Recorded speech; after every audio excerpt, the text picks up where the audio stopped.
नमस्कार, मी अभिनेत्री मेघा धाडे म्हणजेच सावळ्याची जणू सावली या मालिकेतील भैरवी. आणि आज तुम्ही मला थोडं एक्स्ट्रा नटलेलं थटलेलं बघता आहात. त्याचं रिझन काय आहे ते तुम्हाला कळलंच असेल. ऑफकोर्स आज आमच्या सावलीचं लग्न आहे आणि अजून एक लग्न होतं आहे. म्हणजे आज एकाच वेळी दोन लग्न आहेत खरं तर. एक म्हणजे आमच्या सावलीचं आणि दुसरं आमच्या सारंगचं. सो सावली आणि सारंगची लग्न आहेत. दोन्ही व्यक्ती माझ्याशी कशा जोडले गेलेले आहेत सिरियलमध्ये ते तुम्हाला माहितीच आहे. आणि आज काय काय होणार आहे ते तुम्हाला एपिसोड बघताना कळेल. Yes. बऱ्याच वर्षांनी आपण भेटतोय. सो मला तुम्हाला पहिलं विचारायला आवडेल की एवढ्या वर्षानंतर टेलिव्हिजनवरती कमबॅक केलंय, तुम्हाला कसं वाटतंय? मला तर खूप भारी वाटतंय. मी खूप एन्जॉय करते आणि जेव्हा मनाने ठरवलं की चला आता आपण परत टेलिव्हिजन करायला हरकत नाही, कारण मी खरंच खूप खूप मिस करत होते टेलिव्हिजनचा पडदा. आणि मध्यंतरी म्हणजे मधल्या काळामध्ये मी माझं कंप्लीट फोकस हा सिनेमावर किंवा मग त्यानंतर माझ्या बिझनेसवर आणि मग हळूहळू पॉलिटिकल करिअरकडे मी वळले होते. त्यामुळे थोडं टेलिव्हिजनकडे दुर्लक्ष झालं होतं. त्यासाठी खरोखर मनापासून माफी मागते सगळ्या प्रेक्षकांची. पण येस, आता मी आले आहे आणि आता मी इथून कुठे जाणार नाही. बरं ताई, प्रेक्षक तुम्हाला पाहतात, टीव्ही वरती पाहतात, तुम्ही गृहिणी म्हणून घरी सुद्धा काम करताय, Yes. इव्हन पॉलिटिक्स मध्ये सुद्धा तुम्ही कार्यरत आहात. तो या एवढ्या तारावरच्या कसरत कशा हँडल करता?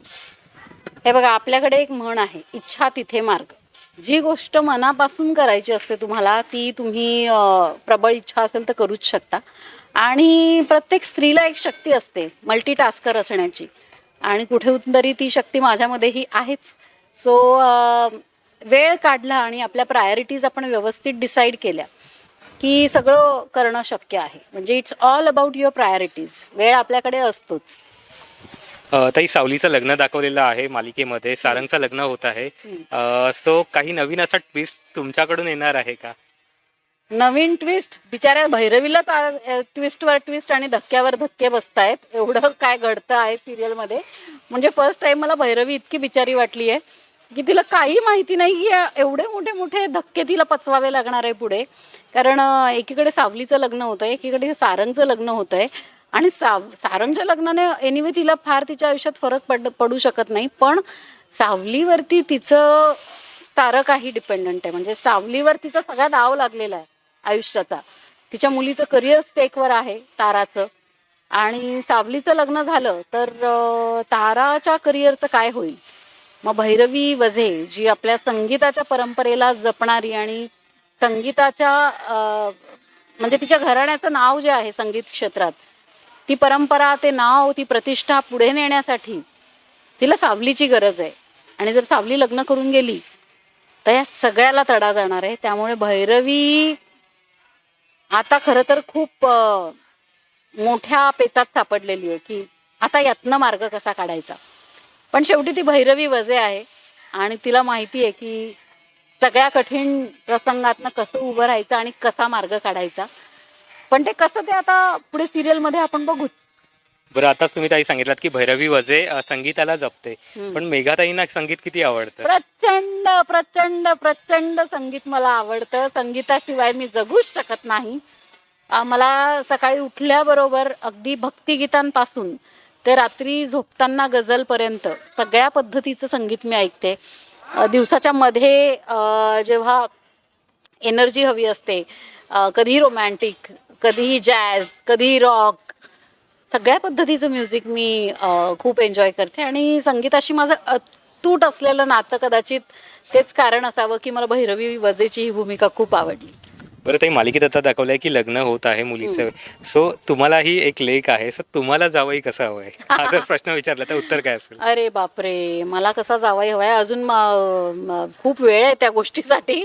मी एवढा विचार पण नाही केलाय. पण मला कसा जावाई हवा असणार आहे यापेक्षा माझ्या मुलीला कसा लाईफ पार्टनर हवा आहे हे तिच्यावर जास्त डिपेंडंट आहे. मला फक्त माझी एवढीच अपेक्षा असणार आहे की त्याने अगदी जसे माझे वडील होते, अतिशय सज्जन, सभ्य, आणि जसा माझा नवरा आहे खूप तल्लख, हुशार, वेल एज्युकेटेड, तर या दोन गोष्टी त्याच्यामध्ये असाव्या. म्हणजे एज्युकेशन वाईज त्याने माझ्या नवऱ्यासारखं असावं, खूपच हायली एज्युकेटेड, आणि त्याच्यात गुण असावे माझ्या वडिलांसारखे. सो एवढी अपेक्षा आहे. बाकी तिचं ती बघेन माझी मुलगी जेव्हा तिला करायचं असेल. अजून त्या गोष्टीसाठी भरपूरच वेळ आहे. आम्ही मागे पण इंटरव्ह्यू घेतले होते प्राप्तीचे आणि त्या कलाकाराने तुमची खूप स्तुती केली होती. म्हणजे हो, अरे त्यांनी बापरे. लास्ट टाइम पण सांगितलं होतं की मेघाताईचा लवकर पॅकअप झाला होता, तरी मेघाताई आमच्यासाठी 1-1.5 तास थांबून होते आणि आम्हाला एकत्र घेऊन गेले होते. काय सांगाल, कसा माहोल आहे आणि यांच्याशी तुमचं बॉन्डिंग कसं आहे? अरे बापरे, या सिरियलमध्ये येऊन मला या ज्या काय मैत्रिणी मिळाल्या आहेत, म्हणजे एक मैत्रीण तर आधीच होती, वीणा जगताप.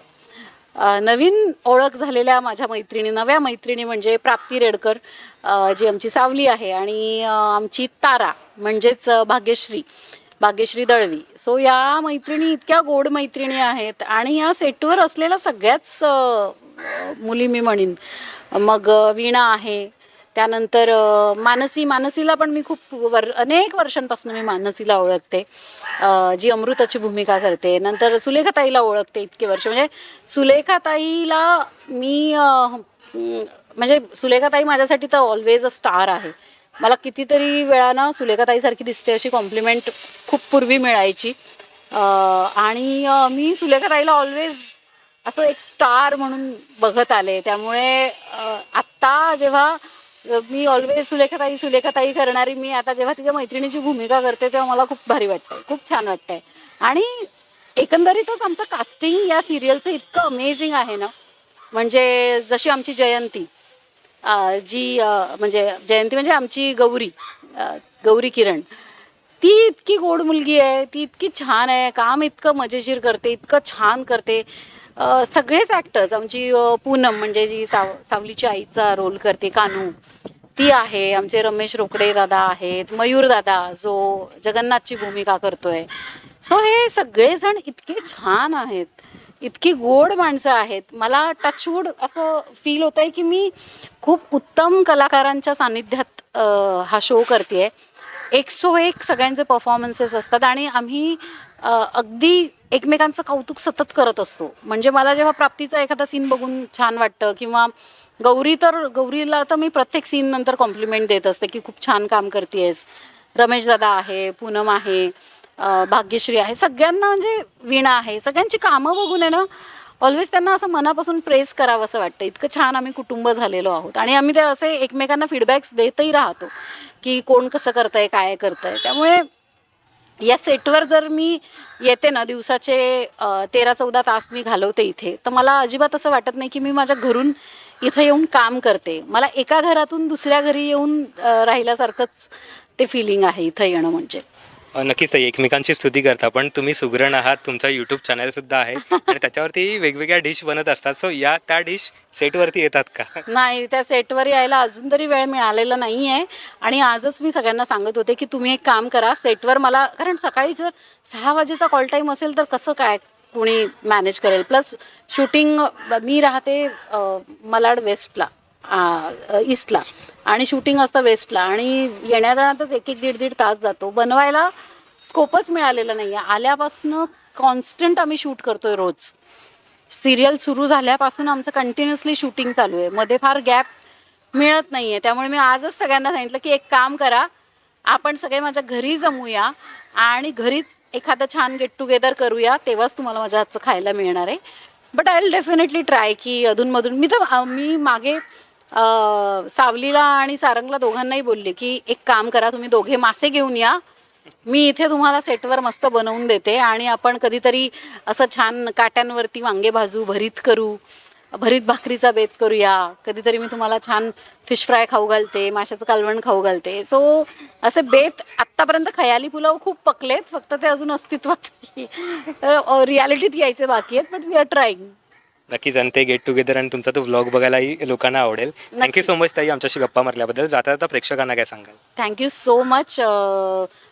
तुम्ही आलात आमच्या सेटवर, म्हणजे एक प्रकारे आमच्या इथे आमच्या घरच्या कार्याला तुम्ही उपस्थिती दिली आहे. आणि प्रेक्षकांना हेच सांगेन की आमच्या सावलीचं लग्न आहे, आमच्या सारंगचं लग्न आहे, त्यामुळे तुम्ही नक्की आवर्जून या लग्नाला यायचं आणि यायचंही, आणि आमच्या वधूवरांना आशीर्वादही द्या, तुमचं प्रेमही द्या. ही मालिका तुम्हाला कशी वाटते ते आम्हाला नक्की कळवा. आम्ही तुम्हाला निराश करणार नाही याची मी तुम्हाला गॅरंटी देते. आणि तुम्हाला कसं वाटतंय ते तुम्ही आमच्यापर्यंत नक्की कळवा. थँक्यू.